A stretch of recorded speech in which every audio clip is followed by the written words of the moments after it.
Mesdames et messieurs, restez scotchés. Nous allons enchaîner avec notre invité de la rédaction, M. Mame Matar Gueye. Bonsoir. Oui, bonsoir à toute la rédaction de Actu 221. Encore une fois, nous avons le plaisir de vous recevoir sur notre plateau, justement pour évoquer aujourd'hui de la loi Latif Gueye. Donc vraiment, on va continuer le débat en wolof, souvent tous ces débats qui est d'ordre social. Donc voilà, kon président ñu woo la tey pour waxtaane ci loi Latif Gueye bi nga xam ne ki nga xam ne mooy sa mag moo ko introduire woon ci turu Jamra ba mu nekk li ñu naan criminalisation du trafic de drogue maanaam lépp lu jëm ci wàllum jaay ak jëndum drogue ak trafic di ko wëyal donc dañ koy criminaliser def ko lu mel ni crime mu nekk mel ni nag fan yi dafa bari ay coow yu jëm ci wàllu yooyu ñu gis sa sorte yu bari du ñu sentir ci li ngay wax mooy dafa mel ni dañuy anéantir loi boobu wala ñu ngi koy jëmale foo xam ne jëmul woon foofu wala ñu ngi ciy daan ñoo xam ne ñooñu loi bi taxul leen woon jóg ba tax na tey première question bi ñuy def pour que auditeurs yi ak suñu téléspectateurs yi xam lan moo waraloon loi boobu ci tënk. waaw loi bi ci gàttal li ko sabab moo doon ñun bi ñu sosee suñu kuréel bi ci février 1983 yàlla dafa dogal que la problématique du fléau de la toxicomanie dafa nekk suñu première préoccupation ndax dégâts yi mu doon def ci école yi particulièrement au niveau des couches vulnérables les plus jeunes dafa jéggi woon dayoo alors def nañu ay sitting def ay marche defar ay prospectus di ko distribuer dans les quartiers populaires jublu ci ñaari yëf benn bi sensibiliser jeunes yi ci drogue li ñu leen ci wax yëpp ay naxe la nee leen day tax ngeen jël licence ak yooyu deuxième kii bi effet bi ñu ci recherché woon moo doon sàkku ci nguur gi ñu yokk daan yi ñuy teg ci loosu ñi fiy dugal cinébar bi alors dëkkee nañ ko nag depuis des années et des années ginnaaw gi nag ñu daal di toog def taxaw seetlu ñu ne waaw Jamra ONG la donc dafa nekk société civile kon ay jéegoom am na foo xam ne fa la yem autrement dit pour ñu mën a am kàddu ca fa ñuy nase ak ci noccee loi cadre bu mel ni ONG yekkatul loolu c'est ce qui explique que sur les flancs de Jamra Abdou Latif Gueye daal di créer un parti politique bu tuddoon le RDS qui nous avait permis en 2002 def alliance avec la coalition Sopi ba gagner benn siège à l'Assemblée nationale. Alors Latif n'a pas perdu son temps parce que il a eu son siège de député en juin 2007 mais 5 mois rek lañ ci def donc novembre ñun la ñu doon wut depuis 20 ans ay marches ay conférences sans résultat alors en 5 mois mu introduire ko mu di sa proposition de loi portant renforcement des sanctions pénales contre le trafic de drogue. Il a donc demandé à ses collègues de députés pour que le trafic de drogue ne soit plus un délit. Ouais, et il faut qu'on en fasse un crime. Gars yi ne ko pourquoi mu ne parce que la revendication de Jamra est basée sur une recommandation de la conférence des Nations Unies. Parce qu'effectivement, si jamono Abdou Diouf le 18 juin 87 Nations Unies dafa woote woon conférence bu mag fële ca Vienne ci conclusion yi moom li mu wax pays africains yi dafa leen ne bu leen naagu bu leen nax seen bopp kenn ci yéen amul capacité individuellement faire face au réseau des narcotrafiquants parce qu'ils sont puissants. Alors Nations Unies li ci sës mooy ngeen harmoniser seen législation yéen ñu bokk frontières wala des espaces économiques. Alors le Sénégal a traîné les pieds pendant 20 ans parce que li may wax ni c'était en 2007 la tine leen donc il vaut mieux tard que jamais. kon nag ñun Jamra ce que l'on propose c'est que ngeen criminaliser ko. Alors pourquoi l'importance du renforcement des sanctions pénales c'est que narcotrafiquants yi boo xoolee ñoom seen mode d'organisation je prends l'exemple de la drogue de luxe qui est plus chère et qui procure le plus rapidement d'argent moo di héroïne xam nga gramme bi rek 80 000 francs la maanaam boo góorgóorloo ba nax douane bi tromper la vigilance des forces de sécurité à la frontière ba dugal fi 10 kilos rek wóor na la ni am nga 800 millions en poche waaye nag ñoom bu ñu jógee Amérique latine war a ñëw Afrique ils n'ont que l'océan Atlantique à traverser waaye nag la pointe occidentale la plus avancée c'est l'Afrique de l'Ouest et Sénégal am la malchance d'être à la pointe même de cette Afrique de l'Ouest. Donc aujourd'hui, c'est la position géographique du Sénégal voilà, qui explique pourquoi il est choisi par les narcotrafiquants. Voilà. Donc porte d'entrée, lañ ko def pour mu dugg si li nga xam ne pour dugal drogue bi ci Afrique. Voilà, non seulement porte d'entrée là, mais on a vu que l'ONU a eu raison sur le Sénégal. Parce que wax na ne que des pays qui partagent les mêmes frontières, et s'il y en a un bu am une législation anti-drogue un peu laxiste, dafay constituer le maillon faible. Et c'était le cas. Latif ne leen par exemple narcotrafiquants yi avant ñuy dugg Afrique de l'Ouest, admettons kooku war a dugal 10 kilos d'héroïne te mu ngi ciy séntu 800 millions. Leurs mules, parce que les gros barons du trafic de drogue, ils ne s'impliquent pas. Ils ont des mules qu'on appelle des intermédiaires et qui sont payés. Admettons ñu ne ko ci 800 millions yi am ko ci 100 millions. Maintenant mule bi moo débrouillé ba xam quelle est la porte d'entrée qui s'offre. Donc moment yooyu dañuy wax ne kon Sénégal dafa nekkoon maillon faible ci chaîne bi nga xam ne moo nekkoon lutte drogue. Voilà, li tax mu nekk maillon faible nag mule bi bu ñëwee day xool code pénal ou admettons je prends le cas de 3 pays day jël lu mel ni Gambie.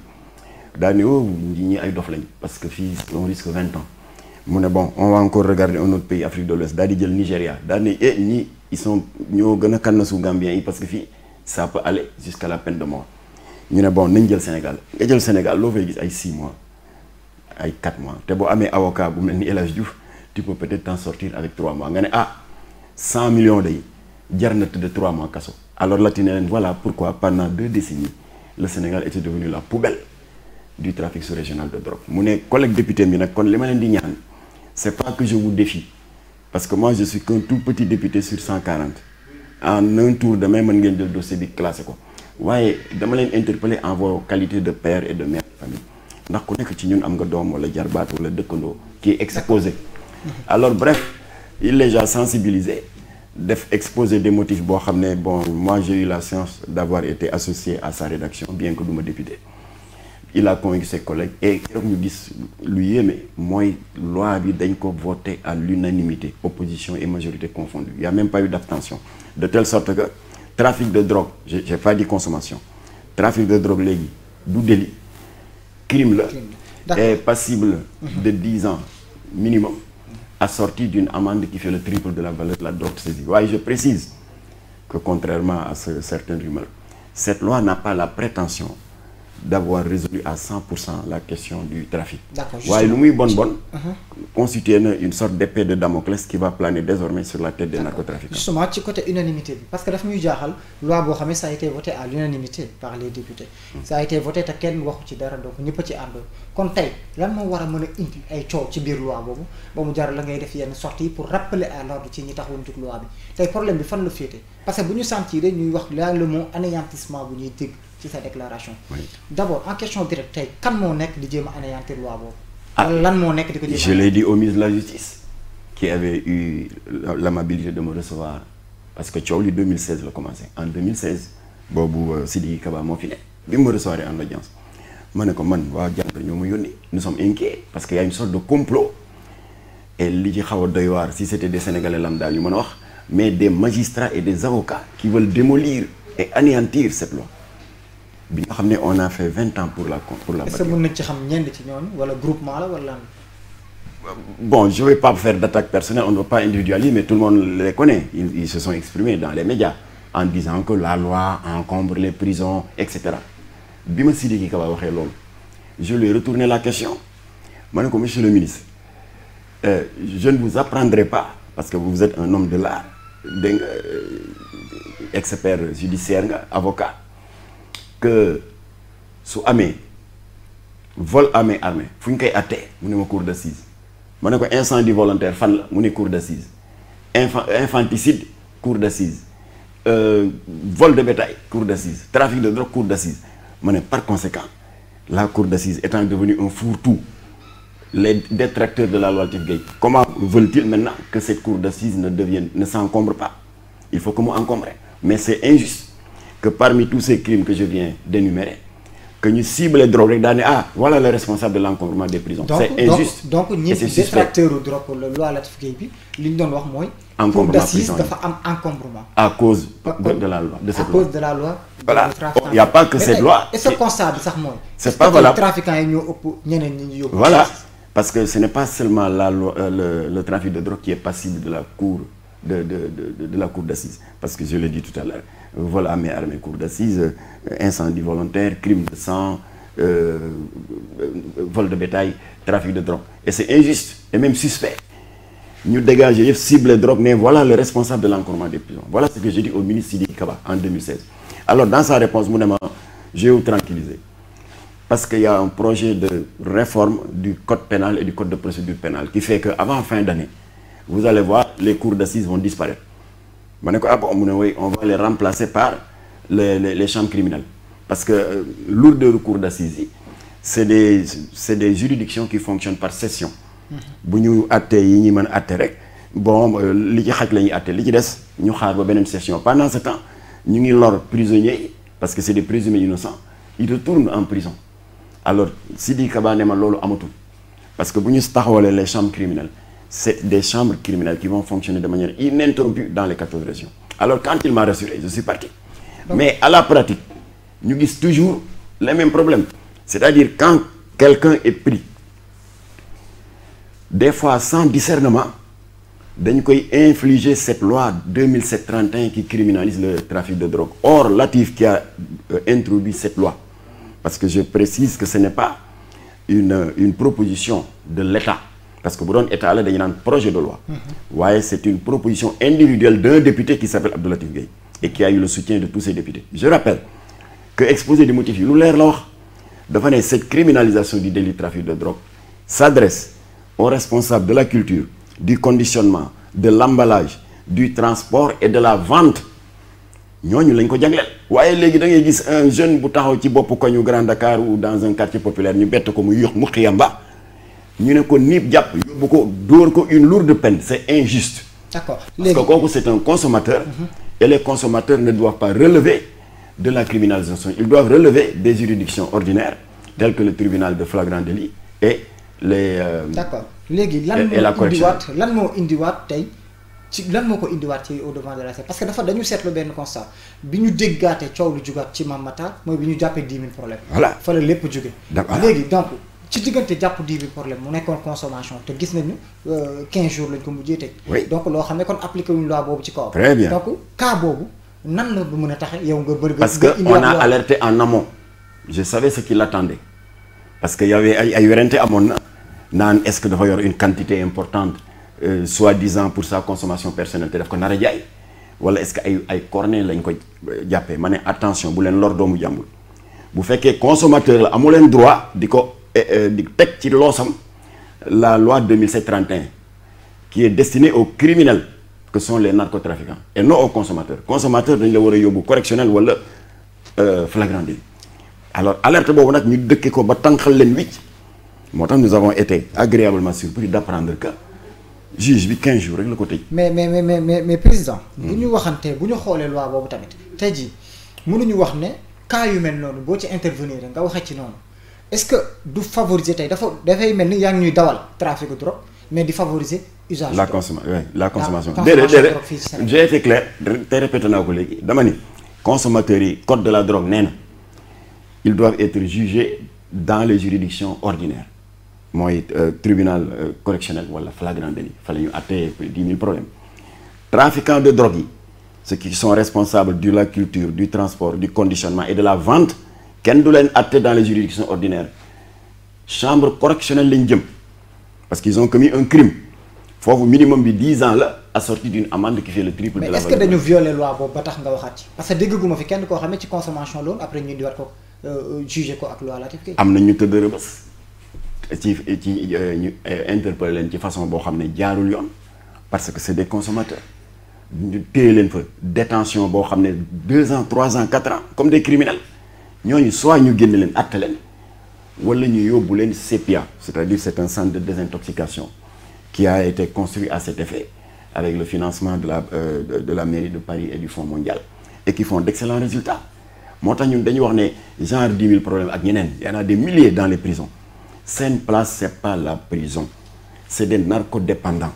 C'est des victimes des trafiquants de drogue. Par conséquent, des malades. Et un malade en tant que tel, sa place, ce n'est pas la prison. Comme qu'on construit un centre de désintoxication, comme ça se fait aux États-Unis, en France, nous avons un malade de la drogue. xamatul fu mu ne. président man mii dem dama am lu may jaaxal parce que président gis nga loolu. Sénégal dañuy bëgg a utiliser ba mu ëpp affaire feebar bi affaire këyit bi affaire dépendance bi est-ce que tamit tey prôné lu mel noonu du tax jeunes yi continuer di consommer drogue di laqatuwaale ci. non parce que yéen presse bi couvrir woon ngeen y a peut-être 6 mois fii ci Rue 10 ce crime horrible bi fa amoon. à l'actif de ce consommateur de yamba bi ñuy wax Abdou Ridis. benn moroom loolu weranteel ni rek ay ñàkk fayda mu foog paa ko rek dëbb ko ci dënn bi.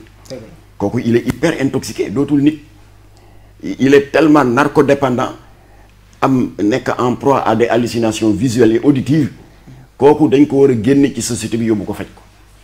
alors loolu nag moo taxoon ñu tabax CPA boo fa demee le docteur Diallo est en train de faire d'excellents résultats dañuy nettoyer sa deret équilibré waat ba nga normal nga jëlaat sa place. mais est-ce que li ngay demander c'est pas utopique aussi.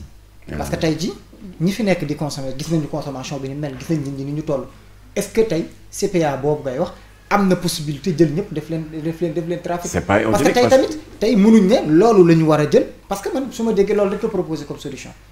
tey il nous faut tamit beneen solution. ci diggante bi état moo ko proposé mais état boo proposé dara da nga koy jëfe parce que état dafa sa affaire CPA muy commencé ci régime Ablaye Wade Macky Sall moo ko finalisé.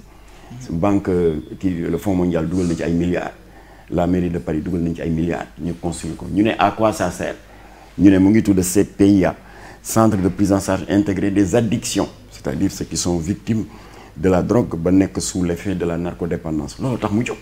kon nag hôpital boo xam ne dafay spécialisé wu ci drogue ak désintoxication boo jàppee un fumeur de yamba complètement fou agresseur tueur assassin danger pour la société boo ko yóbboo prison ça ne sert à rien da nga ko yóbbu ñu faj ko ba mu wér mu dellu ci place bi loolu la ñuy tuddee en France qui sont plus avancés que nous dans leur code pénal la notion d'injonction thérapeutique. Injonction thérapeutique mooy lan ça peut se résumer en cette formule obligation de soins nga daal di am une réduction de peine tu refuses l'obligation de soins tu vas en prison mais fii Sénégal automatiquement c'est la prison. d'accord loolu proposition la boo xam ne yéen a ngi ciy liggéey. voilà ñu ngi ciy liggéey voilà yéen laa jox scoop bi parce que ñu ngi préparé. donc mën nga ko répéter ñu mën ko def fausse. voilà dañu wax ne que Sénégal jaadu na ñu aligné wu ci niveau dëkk yi nga xam ne xeexum sinébar du répression rek waaye dañ ci dugal la notion de prévention parce que ñooñu nekk ci affaire drogue il faut pas les rejeter sànni géej ay nit lañu comme ñun. dañu juum rek il faut leur tendre une main fraternelle faj leen moo tax en France bu ñu jàppee un consommateur de drogue intoxiqué hyper dépendant nekk sous le coup de l'addiction ba xamatul fu mu ne à cause des hallucinations visuelles et auditives duñ la yóbbu kaso juge bi daf lay wax ne am nga teg nañ la lu ñuy wax injonction thérapeutique mooy lan boo dañ lay teg une obligation de soins boo ko nangoo rek ñu daal di la defal une réduction de peine wala un effacement de la peine après yóbbu la nag orienté la vers les centres de désintoxication faj la prison yi nag ñu jagleel ko les barons de la drogue yiy tuur ci dëkk bi leur poison héroïne cocaïne morphine lopito brown biy jógee Ghana ak ki biy jógee Nigéria alors ñooñu nga xam ne li ñu fay tuur ci dëkk bi mooy kannasuloo xale yi di yokk insécurité bi di tas yi ak di yàq suñu économie ndax xaalisu bon bi ñu fi dugal ñooñu la ñu war a yóbbu rëbës te na Macky Sall la génne les malades de la drogue de prison na leen yóbbu CPIA ñu faj leen le Sénégal a besoin de bonuñu dañu tomber dans le piège rek des narcotrafiquants bu ñu leen fajee ba ñu wér nekkul di favoriser li nga xam ne mooy consommation drogue. consommation drogue les consommateurs de drogue moi je répète non il faut que je sois clair consommateurs de drogue dañ leen war a infliger les dispositions prévues par le code des drogues par le code pénal et qui sont redevables des juridictions ordinaires. Donc prôné woo légalisation consommation. Jamais il faut jamais légaliser ça. D'accord. Alors bu ko defee nag de l'autre côté ñu appliquer la loi 2007-31 qui criminalise le délit de trafic de drogue aux trafiquants. Alors waaye Sénégal na y a une confusion qui fait que léeg-léeg ñu jàpp la pour consommation soo deful attention en fonction quantité bi ñu la jàpp ñu ne trafiquant nga war a tëdd 7 ans 10 ans du yoon. D'accord. Myriam dafa mel ni waxu drogue bi daf la tiital tey de yaa ngi gis nga noppi rek. maa ngi nuyu bu baax Mame Matar Gueye parce que dama koy déglu parce que li muy wax dafa am solo et comme dafa lëmbee réew mi lëmbee àdduna donc c'est un sujet hyper important donc je pense que la jeunesse sénégalaise doit tendre une oreille précise à Mame Matar Gueye à propos de ce sujet-là qui est hyper important pour notre avenir. Donc man en tant que journaliste de la chaîne à 221 benn question rek laa mun bu ma lay laaj rek comme ça ma gën a teewlu est-ce que jëluloo risque tamit di xeex li nga xamante ne nii ñoom c'est des gens dangereux quand même. parce que pour man ay risques am na ci mais est-ce que bàyyi nga xel ci risques yooyu nga xamante ne c'est très très très dangereux par rapport ak xeex bi nga bëgg xeex ni xam nga joxe naa exemple léegi héroïne bi ñuy importé du triangle d'or. yaakaar naa risques yi mu ngi jëmee ci moom. moom miy xeex ak ay narcotrafiquants. waaw loolu la wax moom laa ko expliqué. parce que waxuma héroïne bi ñu frelaté jaxase ko ak lu mu tuddati lait en poudre ba di ko jaay 25 000 francs le gramme ci suufu. nan ngeen xamee loolu Mame Matar Gueye que dañ koy jaxase. waaw dafa am bu pur bi jógee triangle d'or c'est-à-dire Birmanie, Thaïlande, Laos et qui est une poudre légère et extrêmement blanche waaye bi nga xam ne fraude la dañuy jël héroïne bi jaxase ko ak. bicarbonate wala du lait en poudre.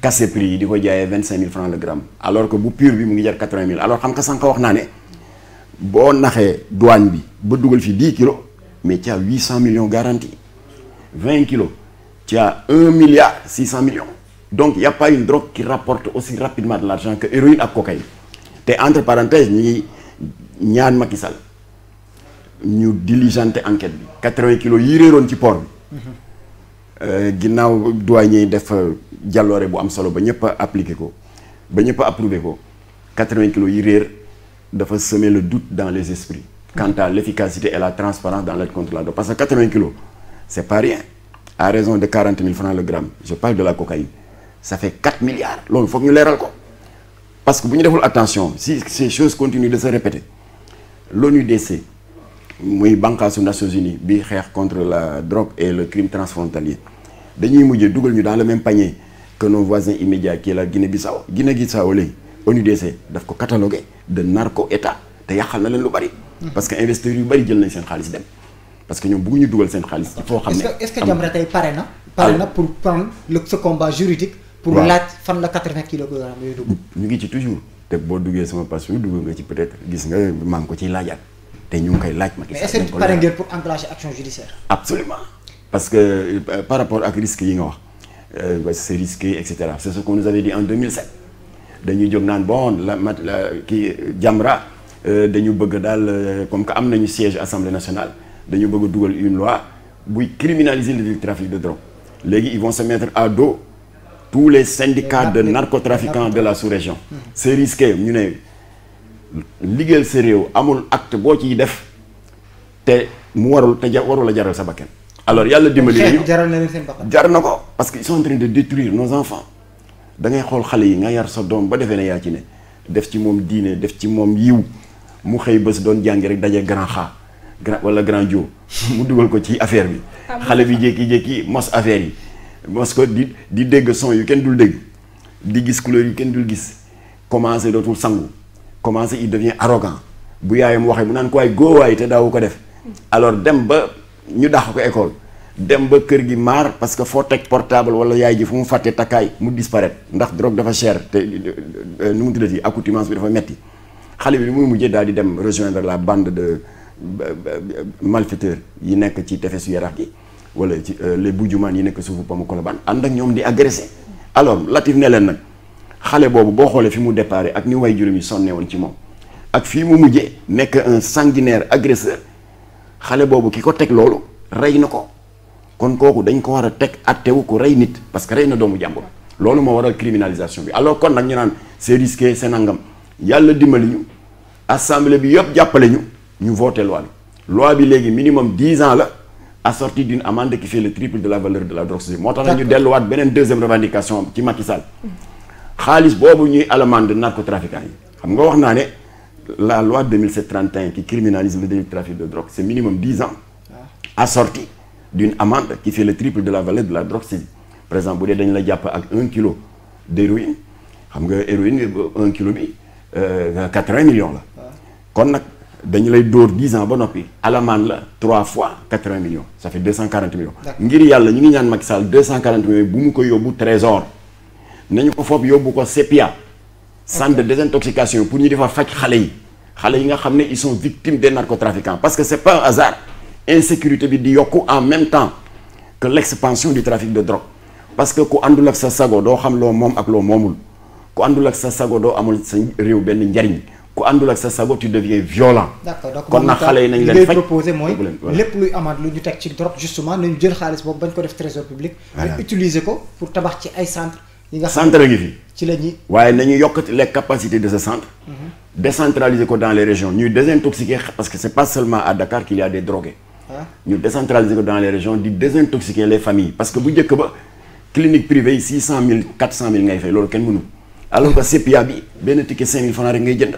d'accord alors li des ci 240 millions yi nag li des ci 240 millions yi nañ ko neexale takk der yi nga xam ne def nañu ay jàlloore. d'accord di traquer les narcotrafiquants parce qu'ils risquent leur vie voilà. d'accord donc temps bi jeex na peut-être dernière question. waaw dama kaa bëggoon rek rappeler question bi en fait est-ce que xam nga risque bi ngay jël pour xeex lii est-ce que xam nga risque bi xam nga ne àdduna bi yëpp les gros trafiquants c'est des gens yoo xam ne ils ont des bras longs et que mën nañ peut-être rey nit mën nañ jël otage sa famille. c'est comme ça ils ont mais la preuve pour wan la ne que ñun l'idéal national ak suñu patriotisme moom la ñuy jël au-dessus de tout. xam nga ils ont assassiné Latif est-ce que pour autant Jamra a disparu mais les gens sont plus que jamais déterminés à lutter contre ces poisons qui détruisent nos enfants déstabilisent les familles et perturbent l'économie nationale à cause de l'argent sale qu'ils y reçoivent. D'accord donc justement question bi ñuy tëjee Mame Matar comme ci justice lañ nekkoon ba tey benn question de commentaire sur l'actualité judiciaire du Sénégal mooy ci côté indépendance de la justice sénégalaise parce que gis nañu léegi yow noté nga ñoo xam ne jàpp nañ leen waruñ leen teg ci loi bi teg nañ leen fa mentionné nga li ñu naan tey longue détention préventive nga xam ni dañuy yàgg ci kaso bi ñu doog leen juger parce que ñu ngi xaar loi bi di xaar loi bi te taxu leen a jug mais aussi tey ñu ngi demaat ba ci problème bi nga xam ne mooy Téliko donc tey d'une manière globale ci tënk ban analyse nga am ci li ñu naan indépendance justice sénégalaise indépendant wala indépendant ak problème du juge Téliko. bon moo ci sa position. j'en profite pour remercier Téliko parce que invité woon na ma daaw ci seen séminaire. ñoom waa UMS. sur ce thème là l'indépendance de la justice. ci gàttal lii laa fa waxoon dama leen ne je vais reprendre au mot li leen Ablaye Wade mosoon wax ci benn rentrée des cours et tribunaux quand il a été interpellé sur ça à la fin des travaux dafa leen ni ñetti institution yi boo ci gis bu mabbee par exemple la lay jékki-jékki ñu ne jóge nañ ci élection le premier ministre a rendu sa démission ainsi que celle de tout le gouvernement mais day tere dëkk baa ngi dox bu ñu dee ba yàgg ne la deuxième institution mu di le pouvoir législatif day mën nañu ne l'assemblée générale dañuy defoon assemblée nationale dañu defoon motion de censure ça s'est retourné contre eux ndax exécutif bi décrété na la dissolution de l'assemblée gis nañ ko ba tey en Afrique le pays continue de fonctionner waaye le troisième pouvoir mu di l'institution judiciaire nga xam ne moo nekk l'axe central le dernier rempart de la démocratie bu daanoo dëkk bi yëpp daanu parce que bu boobaa jaay doole lay doon ku ëpp sa morom doole dóor alors j'ai dit à Téliko et ses amis qui m'avaient fait le privilège de m'avoir donné la parole ci seen session daaw bi je leur ai dit donc indépendance de la justice ngir yàlla bu leen ko yaakaar ci ay décret ak i texte ak i loi Ablaye Wade la mu leen waxoon te man gëm naa ko parce que si seen corporation la bokk juriste avocat la nee na yéen ci seen bopp yéen a mën a construire bâtir votre propre indépendance parce que il a donné une image assez c'est les mêmes propos yi ngay reprendre. waaw ci ñoom il a donné une image assez amusante dafa ne am na benn booy yàggee yar sa benn bëy ci saxaar sa kër mu miin la nga di ko jox añ di ko jox reer et cetera mu am bés na nga ne vraiment da nga koy jox liberté tekki buumam génn ko ci kër gi mu lànk ne day duggaat donc cet esclavagisme là moo dal bëy bi ba fi mu ne mënatul envisager ne qu'il peut mener une autre vie qu'une vie d'esclave alors il y a des magistrats bien que état yeewi na leen libéré na leen waaye ñoom seen bopp ñoo nangu la libéré seen bopp ba ma ko waxee Téliko may dégg ça a été approuvé par beaucoup de magistrats qui étaient là-bas ma ne kon nag libérez-vous n'attendez pas que Macky fasse un décret pour dire que vous êtes indépendant yooyu ay këyit kese la waaye c'est dans la pratique de tous les jours dans votre attitude digne et responsable vis-à-vis de l'exécutif et des autres pouvoirs ci la ñuy mën a constater que votre indépendance n'est plus un vain mot waaye c'est devenu une donc ci Téliko une véritable ci Téliko benn en question commentaire bi mu def ànd nga ci wala àndoo ci. ban commentaire la. bi mu def ne dañu violer ay droits yi nga xam ne mooy ci procès Khalifa Sall dañu violer ci ay droits. waaw mais moom. commentaire boobu loi organique bi dañ ko dànk ministre de la justice ci loolu la ko woowee loolu moo nekk tey problème bi opposé. monde justice bépp muy UMS. waaw mais kilifa ga nekk sa bopp la juridiction la plus élevée moom il a ramé à contre-courant des propos du ministre parce que nee na ko du yéen ay wax magistrat yi lu ñu war a wax ak nu ñu war a def kon yemale na ko paasam et j'approuve cette position de Coulibaly naka Coulibaly la tuddee sax Cheikh Tidiane Coulibaly approuvé naa ko. il a mis les points sur non pouvoir exécutif gérer exécutif nañu bàyyi Moustapha Niasse mu gérer assemblée moo tax j'ai approuvé li Moustapha Niasse wax tey ne il n'appartient à personne de dire à l'assemblée ce qu'elle doit faire et ce qu'elle doit dire léegi de la même manière ni ko Cheikh Tidiane Coulibaly waxee itam na état bi bàyyi le corps judiciaire ñu doxal la ñu yaakaar ne noonu la ñu war a doxale alors par conséquent Téliko am na droit li fi jote jàll ci ay dossiers mu joxe sa appréciation daa dina Khalifa Sall nangam ak nangam Karim Wade nangam ak nangam pourquoi il n'a pas ce droit là alors léegi nag exécutif bi jóg ne ko war a woon waxee noonu où est la séparation des pouvoirs ànd naa ci ba c'est tout à fait normal je l'ai même envoyé un message félicité ko d'accord donc xam naa loolu moo nekkoon laaj bi mu voilà vraiment Myriam ñu leen di remercier Mame Matar ñuy am plaisir bon léegi nag damay wax ak 10 000 problèmes sonn nañ ci moom lool pour que on lui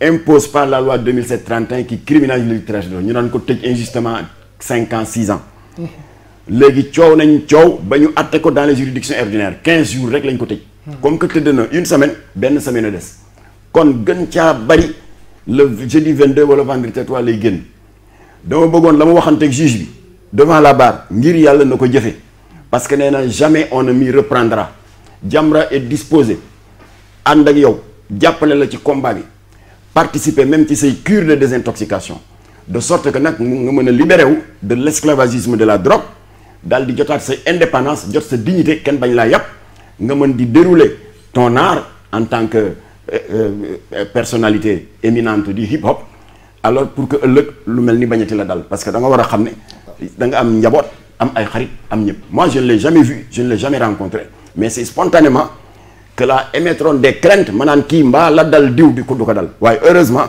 kenn yóbbu ko ci loi Latif Gueye dañ ko yóbbu ci tribunal justement donc Myriam nga tàggoo ak Mame Matar waaw bëggoon rek féliciter di ko jaajëfal bu baax a baax ne ko taxawaayu Jamra ci Sénégal am na solo ñu leen jaajëfal bu baax a baax jeunesse Sénégal merci beaucoup d'accord donc mbokk yi loolu moo nekkul seen invité de la rédaction ci Info Chrono comme ça ñu jox leen rendez-vous justement demain bi nga xam ne résumé lay doon pour toute la semaine mais duñu ko amee ci anam bi beneen anam bu bees la leen di génn leen à lundi incha allah ci beneen édition Info Chrono ak beneen invité de la rédaction jaajëf